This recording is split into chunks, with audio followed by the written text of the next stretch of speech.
Ma'am, ask ko lang po if what time po ba dapat nasa examination place na? Thank you po. Hi teachers! Sa future LPTs, kumusta? Dahil nga examination nyo na bukas, magbibigay na ako sa inyo ng final instruction. First, alamin natin kung ano bang oras dapat pumunta sa examination place ninyo or sa room assignment ninyo. Teachers, mas maganda pumunta po kayo ng before 6 a.m. Mga 5, mga ganyan. Kasi 6 pa lang nag-i-start na po ang screening time. Naiintindihan po ba? Kaya ngayong araw na ito ay matulog ng maaga. Teachers, relax lang kayo ha. And then kung alam nyo mahilig kayo or nasi-CR ganyan, uminom na kayo ng mga gamot para hindi po kayo mag-CCR lagi. Kung ano lang ang routine ninyo, dati lang. Pero yung paggising ng maaga, kailangan po. Okay, so maaga tayo pupunta sa room assignment before 6 pa lang. Ano naman yung mga dapat ninyong dalhin? Teachers, wag na po kayong magdala ng sobrang mga mahalagang bagay. Halimbawa, mga cellphone, malalaking halaga ng pera. Because hindi po sagot ni PRC kapag nawala po ang mga yan. Naiintindihan? Wag na kayong magdala ng mga hindi naman gagamitin sa board exam. At ito yung mga updated na dapat nyong dalhin. Unang-una yung NOAA, napakahalaga po niyan. Hindi po Xerox ha, yung original copy po niyan. Teachers, ang NOAA ninyo, hindi nyo po ibibigay yan sa proctor ninyo pagkatapos ng board exam. Dadalhin nyo po yan hanggang sa pag-uwi. Pangalawa, yung official receipt o yung EOR. Pangatlo, vaccine card. Kung hindi fully vaccinated, maaari yung RT-PCR. Pero mas maganda kung fully vaccinated. So again, dalhin nyo po yung vaccination card nyo po and also bring photocopy. Of course, 2 or 3 pieces of pencil, Mongol 2, and then black ball pen. Huwag po yung sign pen para hindi po magkalat. And then isang long plastic envelope po at isang brown long envelope din po. At syempre, kailangan pa rin pong magdala ng face mask, alcohol. Maaari rin po kayong magdala ng panyo para doon sa mga namamawis po yung kamay. At huwag na huwag pong kakalimutan magdala ng pagkain. Teachers, please bring food po. Bawal po kasing magpabili. Bawal may pumunta para maghatid ng pagkain ninyo. Bawal po yon. Bawal din pong lumabas para bumili ng pagkain. Magdala na kayo ng pagkain ninyo. And also, yung mga pagkain ninyo, ilagay nyo po sa clear na lalagyan. Yung tubig nyo po o yung iinumin nyo, tatanggalin po yung label po niyan.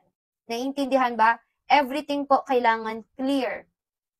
Again, bago mag 6 a.m., pumunta na po sa room assignment at wag na wag pong kakalimutan ang mga sinabi ko pong dapat nyong dalhin.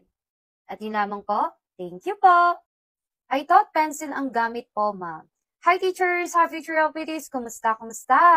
Okay, pagdating sa pagsusulat po, pag magsusulat kayo ng mga letters, ng mga numbers, pag magsusulat po, ang gagamitin nyo ay ball pen. Again, ano ang gagamitin ninyo kapag magsusulat? Ball pen po.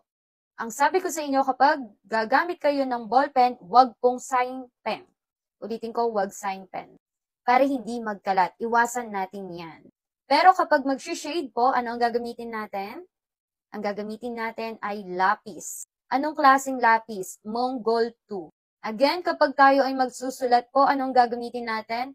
Ball pen. Kapag mag-shade, anong gagamitin natin? Lapis. Naintindihan ba, grade 1 pupils? Char! Okay, ituloy na natin to. Kanina napag-usapan natin anong oras ba dapat kayo pumunta? Anong oras kayo dapat pumasok? At ano yung mga dapat ninyong dalhin? At ngayon nga, nasabi ko sa inyo ano yung mga gagamitin ninyo sa pagsulat at pag-shade. Ngayon naman, gusto kong i-share sa inyo ano yung mga gagawin nyo doon kapag nandun na kayo. Pagkapunta nyo doon, future LPTs, doon sa room assignment ninyo ay magkakaroon ng screening. Of course, i-screen ang identity ninyo, yung mga dinadala ninyo, ipapaayos na yan. Yung bag ninyo po, ilalagay yun sa side or sa harap. I think sa labas yun. Tapos, di ba po, may dala kayong long envelope, which is the plastic envelope. Doon naman po ilalagay yung iba nyo pang materials.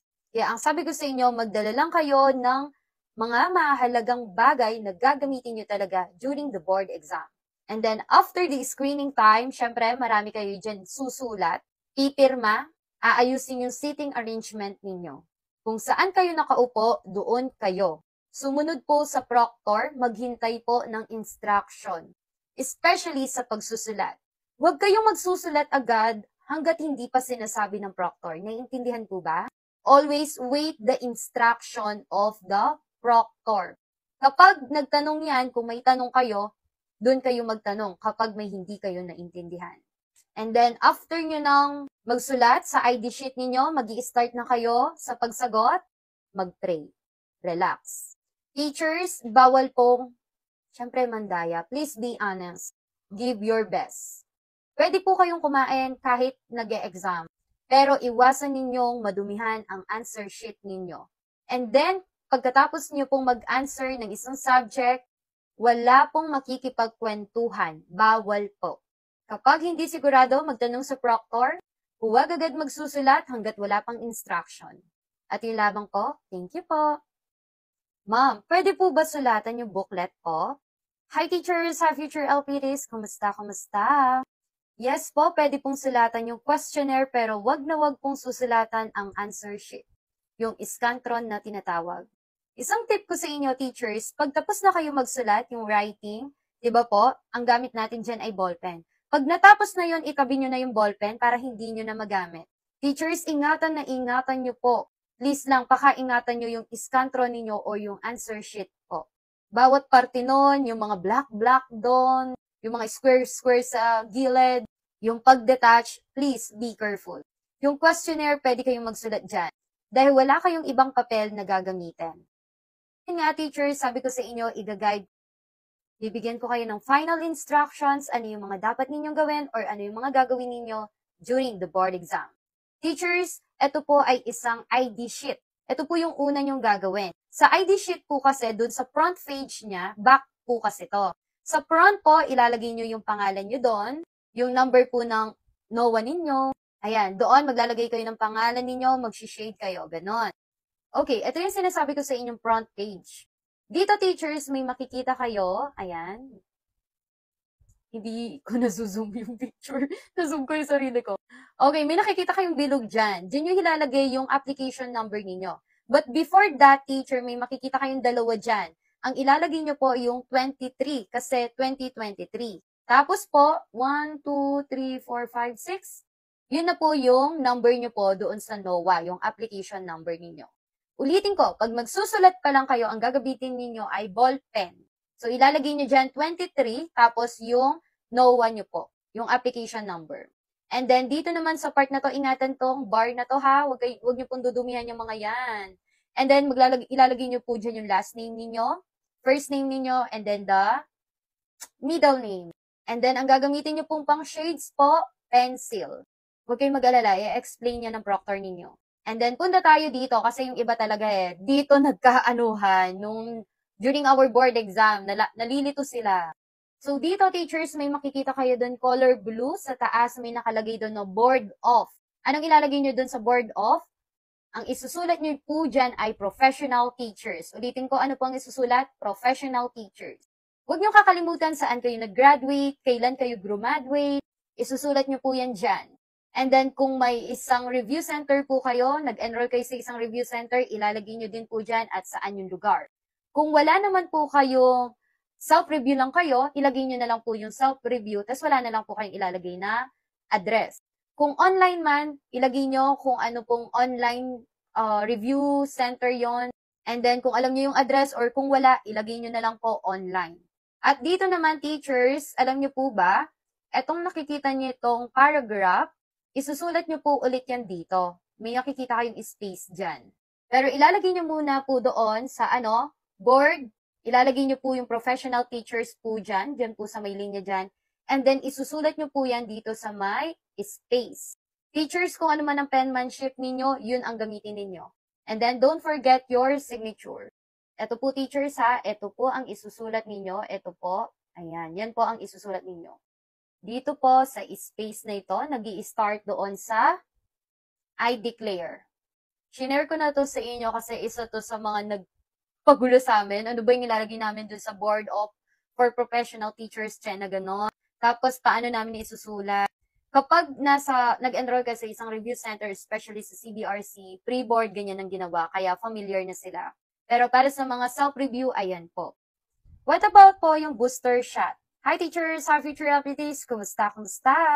Okay, sabi ko nga sa inyo, hindi na po ako nagpa-booster noon, pero nakapag-exam po ako. So, magdala lang po kayo ng vaccine card nyo po. And also, yung photocopy po. Pagdating naman sa Annex A, B, and C, ang sabi ko nga, hindi na po dadalhin. Okay, sabi ko nga sa inyo, bibigyan ko kayo ng final instruction, ano yung mga makikita ninyo doon, ano yung mga may experience ninyo, ano yung mga dapat ninyong gawin during the board exam. So, nasabi ko na sa inyo, ano yung mga dapat ninyong dalhin, anong oras kayo papasok, paano kayo magsusulat, mag-shape, paano nyo susulatan yung ID sheet ninyo, ingatan ninyo ha, and pwede kayong magsulat sa booklet, wag lang sa answer sheet, wag lang sa Scantron. Teachers, sabi ko sa inyo, magdala kayo ng pagkain ninyo ha, tsaka water. By the way, doon sa ball pen, color black lang po. Ngayon, alamin naman natin, ano yung mga bawal dalhin. Dahil nasabi ko na nga ano yung mga dadalhin ninyo, ngayon naman alamin natin ano yung mga prohibited.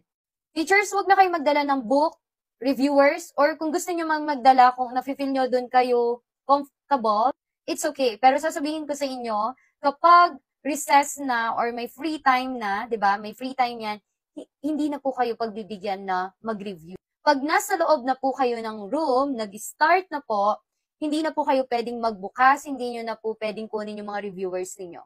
Kaya, hindi na po pwedeng magdala ng books, notes, reviewers. Also, calculator. Ang calculator po para lang po sa mga math major. Ulitin ko, wala pong magdadala ng calculator kung hindi ka math major. Ano pa? Gadgets. Kindly, patayin na lang po yung cellphone. Mas okay na i-turn off na yan. Huwag nyo nang isa-silent. Kapag magi-start na, i-turn off nyo na yung cellphone ninyo. And then, bawal po ang smartwatch, Apple, Samsung, yung earphone, AirPods, or anumang gadgets. Bawal na bawal po. Sabi ko nga, magdala na lang kayo ng mga bagay na importante. Kasi po, pag may nawala dyan, hindi po sagot ni PRC. At sabi ko nga sa inyo, may dadaling kayong long envelope po, which is yung plastic. Gagamitin po natin yon para sa personal belongings ninyo. Like for example, may dala kang susi dyan kasi dala mo yung car mo, sana all. And then yung pera mo, cellphone mo, wallet mo, lahat yan ilalagay doon. And then, during your exam, magsusuot pa rin po ng face mask. Pwede ka na magdala ng food, pwede kang kumain. Pwede kang umihi, pero one at a time. And may kasama ka pong watcher. Bilisan lang. Kasi sayang ang oras. Of course, bawal na po talagang magbasa, mag-review. At syempre, bawal pong mag-picture. Pero, given na yon kasi wala namang cellphone na gagamitin. Ulitin ko, teachers, sa pagkain, magdala na kayo. Ilang beses ko itong sinasabi, kasi hindi kayo pwedeng lumabas. Iniisip ko, baka magutom kayo. Antukin kayo, dalhin nyo na kung ano yung dapat ninyong dalhin, na para matanggal yung antok ninyo. Kasi po, bawal magpabili, bawal may pumunta, maghatid ng anuman sa inyo, bawal na pong may contact kayo, kahit kanino. At hindi rin po kayo pwedeng maghiram ng mga gamit sa kapwa ninyo na nag-e-exam. Magdala kayo ng sarili nyong ballpen, ng lapis, ng pagkain. At yun lamang po, thank you po. How about po yung metered stamp mailing envelope po? Hi teachers, hi future LPTs, kumusta? Okay, hindi na po kailangan yan. Kasi nga sabi nga po ay online na nalalaman ang result. Speaking of envelope, sabi ko nga sa inyo ay magdadala kayo ng long envelope. Yung brown, yung plastic, pero yung brown, lalagyan nyo po yun ng pangalan ninyo sa likod, tapos ilalagay nyo po yung seat number ninyo. So again, dun po sa envelope, isusulat nyo ang pangalan ninyo, tapos ilalagay nyo po yung seat number ninyo. Again, teachers, yung answer sheet ninyo, iingatan nyo po ha. Sinisingit ko lagi itong mga mahalagang to. Ingatan ninyo, huwag yung dudumihan, huwag yung lulukutin, huwag yung ipa-crumpled or anything. Mahalin ninyo. Isa pa, iwasan nyo magkamali. Teachers, iwasan nyo pong magkamali ha. Lalo na pag gumagamit na kayo ng ballpen. Huwag kayong kinakabahan, relax lang, magsusulat lang. Isipin ninyo, quiz lang yan, long quiz lang yan. At ipapasa nyo yan. Hindi po kasi tayo pwedeng magbura. Bawal pong gumamit ng correction tape. Gagamit po tayo ng correction tape kapag napaalam po natin yan. Pero hindi po galing sa atin ang correction tape. Naintindihan? dun po yan sa floor supervisor or anyone na mataas. Kaya ingatan ninyong magkamali. Kung magkamali, sabihin sa proctor na tapos alam ko mag-aano ng open and close parenthesis. Isa pa, wag kakalimutan ang pag-shade po ng set A or set B. Pag sa let po, sa atin, LETT, set A lang po tayo. Naintindihan? Set A lang po tayo. Teachers, sa pag-shade, hindi po sobrang light, hindi sobrang dark. Tama lang. Wala kayong palalampasin. Kapag hindi nyo alam, lagyan nyo ng asterisk or any symbol or any sign dun sa questionnaire ninyo, pero babalikan ninyo. Pag hindi nyo alam ang sagot, power of C or any letter, basta bigyan nyo ng sagot. Naintindihan? And then, after na, finally, tapos na kayong mag-exam. Huwag niyo kakalimutan na may susulat pa po kayo, ha? Kada tapos po kasi ng subject, halimbawa, Gen Ed, Prof Ed, or major nyo pa, may sinusulat po kayo dyan kung anong oras kayo natapos. Bilangin ninyo yung page po ng questionnaire ninyo. Ayan, medyo nagra-random na yung sinishare ko sa inyo, pero tandaan nyo, please, magpakabait. Para smooth lahat. Naintindihan? Be honest. Masarap sa feeling na makukuha mo ang isang bagay na pinag-isipan mo, pinagpaguran mo, galing talaga sa'yo. Kaya niyo yan. Thank you po.